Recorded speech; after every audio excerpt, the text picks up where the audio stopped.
Hello students, SN professional classes से मैं अहमद गुप्ता आज आपके लिए लेके आया हूँ कंप्यूटर से संबंधित महत्वपूर्ण क्वेश्चन जो कि आपके आने वाले एग्जामिनेशन के लिए बहुत ही ज़्यादा इंपॉर्टेंट है।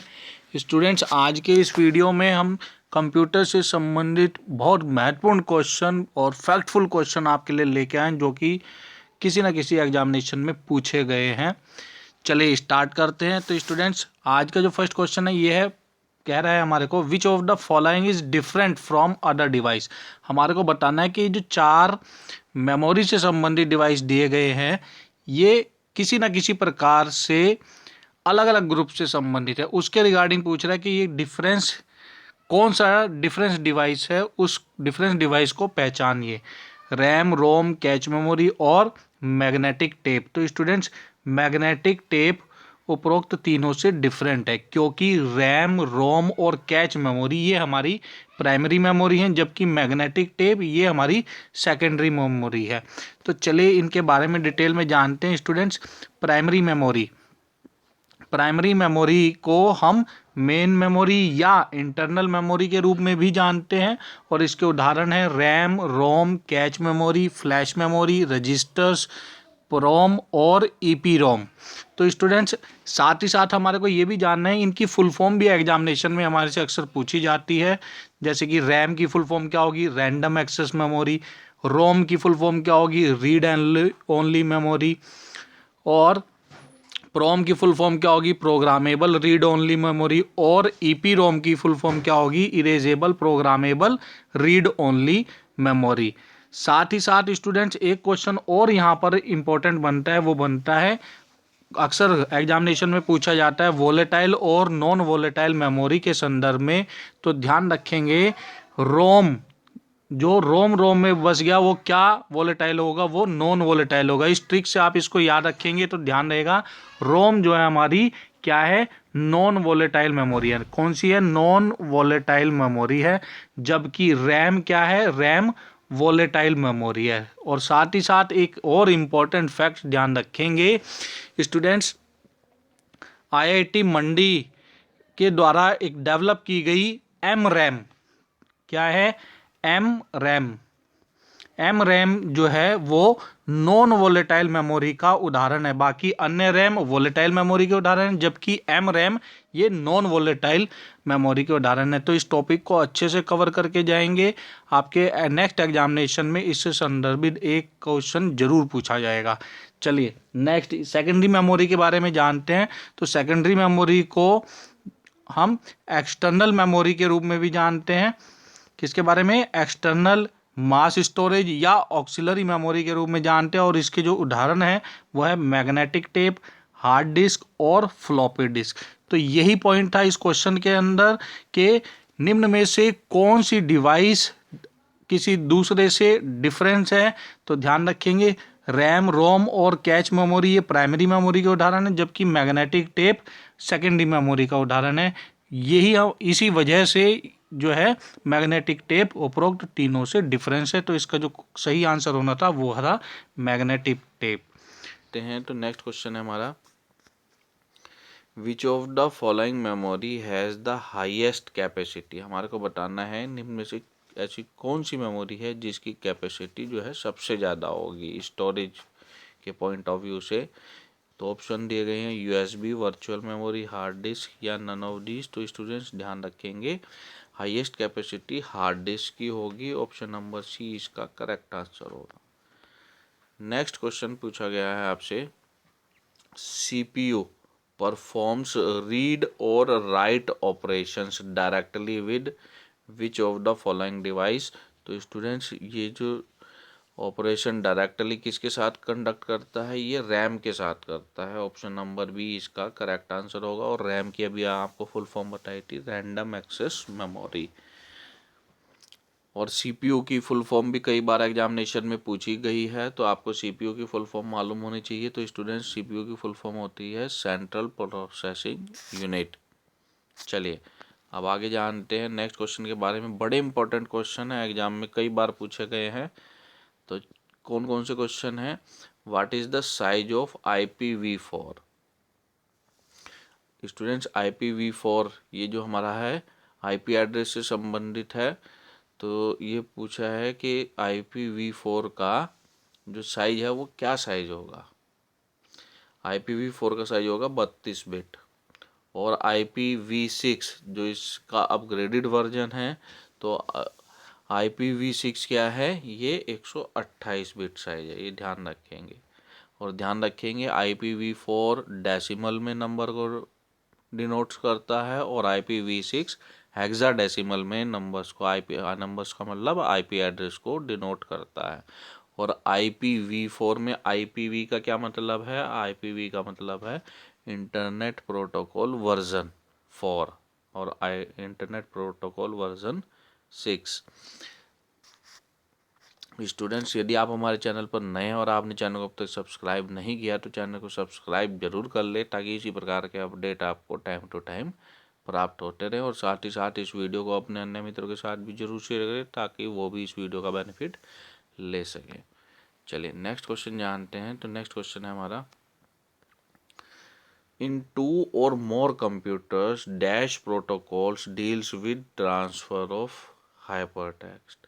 हमारे को बताना है स्टूडेंट, निम्न में से कौन सा प्रोटोकॉल है जो कि 2 या 2 से अधिक कंप्यूटर के अंदर हाइपरटेक्स्ट को ट्रांसफ़र करने का काम करता है। तो स्टूडेंट्स, इसका जो करेक्ट आंसर है वो है HTTP, ऑप्शन नंबर सी इसका करेक्ट आंसर है। और कई बार एग्जाम में इसकी फुल फॉर्म भी पूछी जाती है, तो नेक्स्ट क्वेश्चन इसी से संबंधित है। HTTP की फुल फॉर्म क्या होगी, HTTP की फुल फॉर्म होगी हाइपर टेक्स्ट ट्रांसफ़र प्रोटोकॉल। ये आपको अच्छे से याद होना चाहिए, ऑप्शन नंबर बी इसका करेक्ट आंसर होगा। नेक्स्ट क्वेश्चन है, हमारे को कंप्यूटर की टर्म में VGA का पूर्ण रूप बताना है। VGA का पूर्ण रूप क्या है, video graphics array, option number A इसका करेक्ट आंसर होगा। चलिए अब नेक्स्ट क्वेश्चन के बारे में जानते हैं। बड़ा इंपॉर्टेंट क्वेश्चन है, कई बार एग्जाम में से पूछा गया है। नेक्स्ट क्वेश्चन है, एक्सपेंड द टर्म वैन wide area network, option number B इसका करेक्ट आंसर होगा। नेक्स्ट है, हमारे से फुल फॉर्म पूछी गई है MICR के बारे में, तो magnetic ink character reader, option number A इसका करेक्ट आंसर है। चलिए अब नेक्स्ट क्वेश्चन के बारे में जानते हैं। नेक्स्ट क्वेश्चन है हमारे, which part of the CPU performs calculations and makes decision. हमारे को बताना है CPU का कौन सा भाग जो है कैलकुलेशन का कार्य करता है और डिसीजन प्रदान करता है। तो ये कैलकुलेशन का काम अर्थमेटिक लॉजिक यूनिट के द्वारा किया जाता है, ऑप्शन नंबर ए इसका करेक्ट आंसर होगा। नेक्स्ट क्वेश्चन है, DPI का पूर्ण रूप क्या है। तो DPI का पूर्ण रूप है डॉट्स पर इंचेस। ये हमारा प्रिंटर से संबंधित है ना। चलिए नेक्स्ट जो क्वेश्चन है वो है, the process of laying out a document with text, graphic, headlines and photograph is involve in desktop publishing, option number C इसका करेक्ट आंसर है। हमारे को बताना है स्टूडेंट्स कि किसी डॉक्यूमेंट में कोई टेक्स्ट, ग्राफिक, हेडलाइंस या फोटोग्राफी से संबंधित प्रोसेस कहाँ पर कंप्लीट की जाती है, इसका लेआउट कहाँ पर तैयार किया जाता है। तो डेस्कटॉप पब्लिशिंग में किया जाता है, ऑप्शन नंबर सी इसका करेक्ट आंसर है। चलिए अब नेक्स्ट क्वेश्चन के बारे में जानते हैं। तो नेक्स्ट क्वेश्चन है हमारा, expand the term MSI। MSI की फुल फॉर्म क्या है, मीडियम स्केल इंटीग्रेटेड सर्किट। और इससे संबंधित जो अदर क्वेश्चन बनता है वो है आपका VLSI और SLSI। तो VLSI की फुल फॉर्म होगी students very large scale integrated circuits, और SLSI का होगा स्मॉल स्केल इंटीग्रेटेड सर्किट।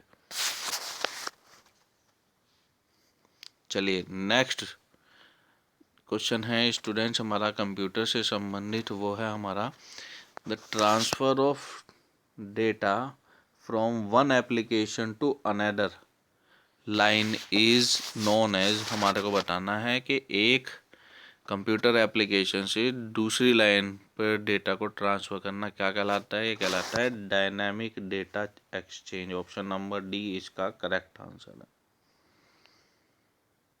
चलिए अब नेक्स्ट क्वेश्चन के बारे में जानते हैं। तो नेक्स्ट क्वेश्चन है हमारा, the two major type of computer chips are. Major type की कंप्यूटर चिप्स कौन सी हैं? ये है हमारी प्राइमरी मेमोरी चिप और microprocessor chip. Option number D इसका करेक्ट आंसर है। नेक्स्ट क्वेश्चन है students, nibble has how many bits. तो ध्यान रखिए निबल में जो है 4 बिट होती है। ऑप्शन नंबर सी इसका करेक्ट आंसर है। नेक्स्ट क्वेश्चन है आपका, what is the responsibility of the logical unit in the CPU of a computer. हमारे को बताना है एक कंप्यूटर में सीपीयू की लॉजिकल यूनिट जो है वो किसके लिए रेस्पॉन्सिबल है, क्या कार्य करती है। तो स्टूडेंट्स ये क्या करती है, नंबर्स को कंपेयर करती है। ऑप्शन नंबर बी इसका करेक्ट आंसर है। चलिए नेक्स्ट क्वेश्चन के बारे में जानते हैं। तो नेक्स्ट क्वेश्चन है, the secondary storage device can only store data but they can not perform. हमारे को बताना है कि सेकेंडरी जो स्टोरेज डिवाइस है वो डेटा को स्टोर करती है, डेटा को संभाल कर रखती है, लेकिन वो कौन सा कार्य जो है परफॉर्म नहीं करती। ऑप्शन दिए गए हैं, arithmetic operation, logic operation, fetch operation.